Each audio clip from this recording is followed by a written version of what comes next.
നമസ്കാരം. നാട്ടുവിചാരത്തിലേക്ക് ഏവർക്കും സ്വാഗതം.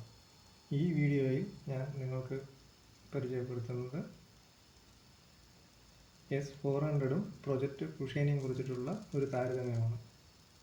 S400 പറഞ്ഞാൽ എല്ലാവർക്കും അറിയുന്നത് പോലെ തന്നെയാണ് കഴിഞ്ഞ ഓപ്പറേഷൻ സിന്ദൂറിൽ നമ്മൾ യൂസ് ചെയ്ത റഷ്യയുടെ എയർ ഡിഫൻസ് സിസ്റ്റമാണ് S400.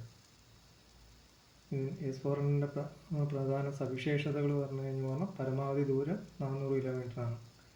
ഇതിൽ 40 N6E മിസൈലാണ് യൂസ് ചെയ്യുന്നത്. പരമാവധി ഉയരം 30 to 35 കിലോമീറ്ററാണ്. ലക്ഷ്യങ്ങൾ യുദ്ധവിമാനങ്ങൾ, ക്രൂയിസ് മിസൈലുകൾ, ബാലിസ്റ്റിക് മിസൈലുകൾ, ഡ്രോൺ എന്നിവ ആണ് ഇതിൻ്റെ ലക്ഷ്യങ്ങൾ. ഇതിൽ 4 തരം മിസൈലാണ് നമ്മൾ S400 യൂസ് ചെയ്യാറുള്ളത്. ഇതിൻ്റെ റഡാർ എന്ന് പറയുന്നത് AESA റഡാറുകളാണ്. 91 N6E ഉണ്ട്, അതേപോലെ 92 N6E റഡാറും ഇതിൽ യൂസ് ചെയ്യാറുണ്ട്. ചലനക്ഷമത, ഇതിനെ ട്രാൻസ്പോർട്ടേഷന് വേണ്ടിയിട്ട് ട്രക്കുകളിൽ സ്ഥാപിക്കുന്ന ഹൈ മൊബിലിറ്റി സിസ്റ്റമാണ് ഇതിന് യൂസ് ചെയ്യുന്നത്. വില ഏകദേശം $500 മില്യൺ ഇതിൻ്റെ ഒരു യൂണിറ്റിൻ്റെ വില. ഇന്ത്യയിൽ 5 യൂണിറ്റുകളുണ്ട്. ഇത് 2021 നമ്മൾ റഷ്യയുമായിട്ടുള്ള കരാറിൽ 5 യൂണിറ്റുകളാണ് വാങ്ങിച്ചിരിക്കുന്നത്. അതിൽ 3 എണ്ണം വന്നു. ഇനി ബാക്കി 2 എണ്ണം നമുക്ക് ലഭിക്കാനുണ്ട്.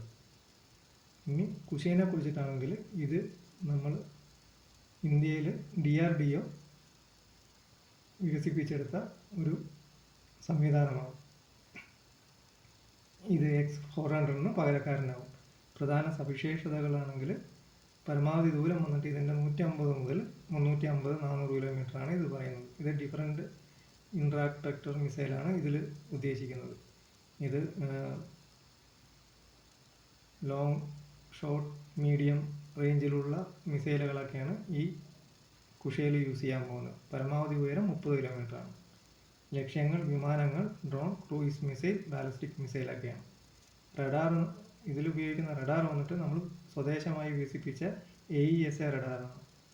ചലനക്ഷമത ട്രക്ക് മൗണ്ടഡ് മൊബൈൽ യൂണിറ്റുകളിലേക്കാണ് ഇത് യൂസ് ചെയ്യേണ്ടത്. ഇതിൻ്റെ പരീക്ഷണം വന്നിട്ട് 2025 ലാസ്റ്റ് 2027 നടക്കും എന്നാണ് അറിയാൻ കഴിഞ്ഞത്. മാക്സിമം ഇത് 2028-30 ഉള്ളിൽ നമ്മുടെ സൈന്യത്തിലേക്ക് കിട്ടും. ഇതിൻ്റെ വില വന്ന X14 വാങ്ങിക്കുന്നതിൻ്റെ 1/3 മാത്രമേ ഉള്ളൂ. അപ്പോൾ ഈ വീഡിയോ ഇതുകൊണ്ട് ഞാൻ നിർത്തുന്നു. അടുത്ത വീഡിയോയിൽ വീണ്ടും കാണാം. ജയ് ഹിന്ദ്.